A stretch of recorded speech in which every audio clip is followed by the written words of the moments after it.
근데 일반적으로 어떻습니까? 일반적으로 우리가 기계를 사면 처음에 많이 사용할까요? 나중에 많이 사용할까요? 똑같이 사용할까요? 여러분 휴대폰 생각해 보세요. 휴대폰 처음에 사면 2년이 지나면 무디죠? 떨어져도 별로 그죠? 무광해지죠? 잘 안 보죠? 왜 그러냐면 처음에 보통 일반적으로 기계를 사면 많이 사용하는 경향이 있으니 수익도 많이 냈다는 거죠. 그 말은 사용을 많이 했다는 건 수익에 그만큼 희생이 더 많았다는 거고, 그러니까 대응하는 원가도 초기가 많을 수밖에 없는 거죠. 그러니까 정률법이 더 그죠? 우수한 모형이고, 기계를 가면 갈수록 기간에 따라 잘 안 쓰잖아요, 그죠? 그러니까 이게 원가를 대응하는, 수익과 비용을 대응하는 측면에서는 정률법이 훨씬 우수한 거예요. 그래서 실무에서는 어떻게 쓰냐면 건물은 정액법, 그죠? 건물 외에는 다 정률법을 씁니다. 실무가. 왜 그럼 건물은 정액법을 쓸까요? 건물을 한번 생각해 보세요. 오늘 제가 이 건물에 출근 안 하고 있으면 건물이 덜 노화되고, 출근 여기 해서 막 이렇게 삐빈다고 이 건물이 노화되고 엄청나게 되고 그렇습니까? 건물이라는 거는 뭐 어떻습니까? 시간에 따라 그죠? 노화되는 기장이 있으니까 시간에 비례해서 천천히 뭡니까? 그죠? 이렇게 수명이 줄어드는 특징이 있죠. 그러니까 그거는 더 맞는 게 뭐예요? 정액법이 더 많잖아요. 그죠? 사실, 그죠? 그러니까 건물은 정액법이 더 합리적인 있죠. 대형 논리가 되고, 건물을 제한 나머지는요. 정률법이 훨씬 더 우수한 모형이 되는 거예요. 그래서 이제 실무는 그죠? 정률법, 건물은 정액법, 나머지 자산은요. 정률법이 그죠? 실무를 지배한다. 그렇게 보시면 되겠습니다. 자, 그러면 지금 현재 그러면 크기는 어떻게 됩니까? 크기는 크기로 보면 이 삼각 초기의 크기, 우리가 감가상각에 있죠. 초기, 기초이죠. 초기에 감가상각 초기의 크기를 비교해 보겠습니다. 크기는 어떻게 되냐면 이 세 가지 모형 중에서 뭐가 가장 큽니까? 정률법이 가장 크고요. 그 다음에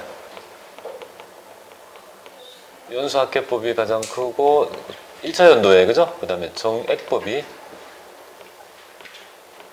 이렇게 된다. 이렇게 보면 되겠죠? 그래서 보기 155페이지에 보면 155페이지에 보면 위쪽에 그 박스 바로 밑에 제가 취득 초기 감가상각비의 크기라고 되어 있죠. 그거 좀 해주시고요. 그 다음에 회계 처리 한번 보겠습니다. 회계 처리하고 표시까지 해서 이거 좀 하고 싶게요. 자, 1월 1일 날 그죠? 우리가 비품을 샀어요. 100만 원. 그리고 현금 줬다고 가져갑니다. 자, 그러면 12월 31일 날 뭐 하냐면 1년 동안 비품 사용에 따라 수익 냈고, 이 비품에 있죠. 희생액을 배분해야지 합리적인 수익 비용이 되죠. 감가상각비를 행하게 될 겁니다. 그럼 여기에 감가상각비를 행하게 될 건데요. 이 감가상각비 금액을 어떻게 할 거냐가 뭐예요? 여기 지금 감가상각 방법이잖아요. 여러 가지 선택할 수 있는데 그냥 쉬운 모형, 정액법이라 할게요. 그럼 정액법으로 하면 얼마가 있습니까? 30만이 되겠죠, 그죠? 30만 이렇게 정해. 그럼 비품의 가치가 떨어졌다고 해서 비품을 그냥 바로 들이까는 걸 뭐라고 합니까? 비품을 바로 30만 원 이렇게 까버렸다고 가정해봐요. 방법이 첫 번째 하나 방법 있죠? 방법이 여기 방법 1입니다. 이렇게 하는 방법 하나 하고, 방법 2를 한번 볼게요. 방법 2를 보면 어떻게 하냐면 12월 31일 날 이렇게 해요. 저렇게 하지 않고 감가상각비 30만 원 하고 바로 까지 않고요. 뭐로 하냐면 감가상각 누계액이라는 계정을 써요. 누계액 이렇게 해서 30만 원. 그러니까 방법이 두 가지가 있단 말이에요. 그래서 해당 그죠? 이 감가상각비를 그죠? 이 배분해야 될 이 자산의 금액을 바로 차감하는 걸 바로 직접법이라고, 바로 자산을 바로 차감하지 않는 방법을 간접적인 계정을 써서 배분하는 있죠. 간접 계정을 쓰는 걸 바로 간접법이랍니다. 그러면 1에 따라 가지고 우리가 12월 31일 날 기말에 보면 비품의 금액이 얼마일까요? 까버리면 70만 원이 될 겁니다. 직접법이고. 자, 이렇게 될 거죠, 그죠? 왜냐하면 지금 현재 100만 원에서 이거 배분하면 70만 원이 장부가액에 바로 남겠죠, 그죠? 비품의 금액. 직접 차감했다 해서 직접법 회계 처리고요. 요거 방법 보겠습니다. 요 방법은 간접법이라고 합니다. 그러면 여기에서 보면 비품의 금액은 얼마가 될까요? 비품의 금액은 차감된 적이 있습니까? 없죠, 그죠? 그러니까 금액이 얼마? 100만 원 되는 거죠. 그 다음에 요 금액은 대변자에게 어디로 갑니까? 이쪽에 표시되겠죠, 그죠? 감가상각 누계. 감가상각 누계. 이렇게 30만 원. 이게 되겠죠, 그죠? 이게 잔액이 이렇게 될 겁니다. 자, 그런데 얘하고 있죠. 관련성이 굉장히 있는데 불구하고 이렇게 따로 떨어뜨려 놓으면 정부 이용자 입장에서, 그죠? 이 정보를 이해하는데 굉장히 어렵죠. 우리가 대손충당금도 결국은 차변의 대변의 잔액이지만 우리가 공시할 때 적극적으로 표시하도록 해서 차변으로 옮겨가지고, 그죠? 채권의 차감 형식으로 표시해서 보고하지 않습니까? 똑같은 방법입니다. 여기에 존재하지 않고 이쪽으로 바로, 이쪽에 안 하고 어떻게 한다? 바로 비품의 밑에다가 뭡니까? 감가상각 누계액이라고, 감누라 좀 할게요. 여기 30만 원. 대변 잔액이 이쪽으로 오니까 차감이 되어버리죠.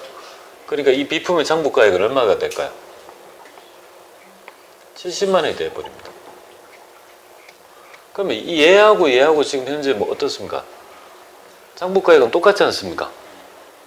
그죠? 장부가액은 똑같지만 정보가 표시되는 방법이 다르죠. 여러분들은 직접법과 간접법이 있다면 여러분 입장에서는 어떤 게 더 효율적인 유용한 정보가 될까요? 간접법이에요, 직접법이에요? 그러면 왜 더 효율적이냐 이거죠. 도대체 뭐 때문에 더 효율적일까요? 항상 답을 했으면 근거를 대야 되니까 부담스러워. 뭐 때문일까요? 얘는 없는 정보가 얘는 있다 이거죠. 첫 번째 어떤 정보가 있을까요? 얘는 취득 원가 정보가 있습니다. 얼마 주고 샀는지를 알 수 있죠. 얘는 알 수 없고 얘는 100만 원 주고 샀다는 걸 알 수 있고, 더더욱 더 중요한 정보가 있습니다. 어떤 거냐면 보통 일반적인 숫자는요, 숫자를 가지고 정보를 만들 때는 굉장히 한계가 있습니다. 숫자로서 나타낼 수 있는, 그죠? 어떤 의미를 나타낼 때 모형의 한계가 있는 거예요.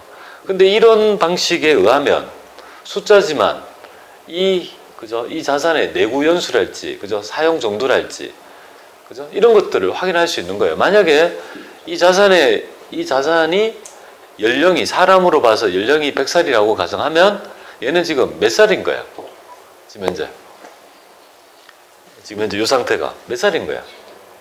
만약에 사람이 100살이라고 이거 빗대가면 얘기하면 얘는 지금 몇 살인 거야? 70살이에요? 30살이에요? 이게 100만 원이니까 이걸 약 몇 살쯤 된 거예요? 이 비품은 30살이에요? 70살이에요? 30살이죠, 그죠? 왜냐면 남아있는 가액이 살 날이 안 남은 가액이잖아요, 그죠? 여기 뭐야? 지나온 시절이 뭐야? 가치가 떨어진 만큼 산 날이 30살이란 말이에요. 그러면 이 자산이 30이면 아직 쨍쨍해요, 안 쨍쨍해요? 쨍쨍하죠. 그러니까 앞으로 바꿀 게 없다 이 말이에요. 근데 이게 그러니까 뒤바뀌면 어떻게 됩니까? 이게 뭐 90이다 하면 그러면 잔존 가치가 남아 있는 거는 잔존가는 10만 원밖에 없죠. 그러면 이 나이로 보면 90이죠. 갈 때가 됐죠. 그럼 뭔가 이 자산을 보고 이게 지금 노후화됐구나. 그죠? 이거 뭐 교체해야 되겠네. 그럼 수리비도 많이 들고 뭐 하겠네. 라는 의사결정하는 거 아닙니까? 그러니까 그냥 이렇게 하면 할 수 없는 정보를 이렇게 하니까 노후화 정도도 알 수 있는 좋은 공시 방법이 되더라 이 말이에요. 그래서 원칙적으로 직접법 쓴다 안 쓴다? 이런 방법 안 쓴다 이 말이에요. 간접법이 제외합니다. 그래서 차감한다는 개념 있죠. 이런 것들이 굉장히 많이 출제되는 이유가 여기에 있습니다. 여러분들 실기할 때 한번 이거 쳐보셨죠? 뭐 202번 하니까 그 다음에 강간사항 누계 밑에 다 바로 이거 차감. 우리 계정에 보면 계정 등록할 때 어떤 항목을 차감한다 했을 때 분류 코드, 차감 적고 관계 코드 어떤 걸 차감하는지 적으니까 그게 이제 차감되는 거 기능 해보셨지 않습니까? 뭐 그런 것들을 외우면다 이렇게 보면 되겠습니다. 자, 조금 쉬었다가 마지막 모형, 처분 모형. 그건 간단하거든요. 좀 쉬었다가 해보겠습니다.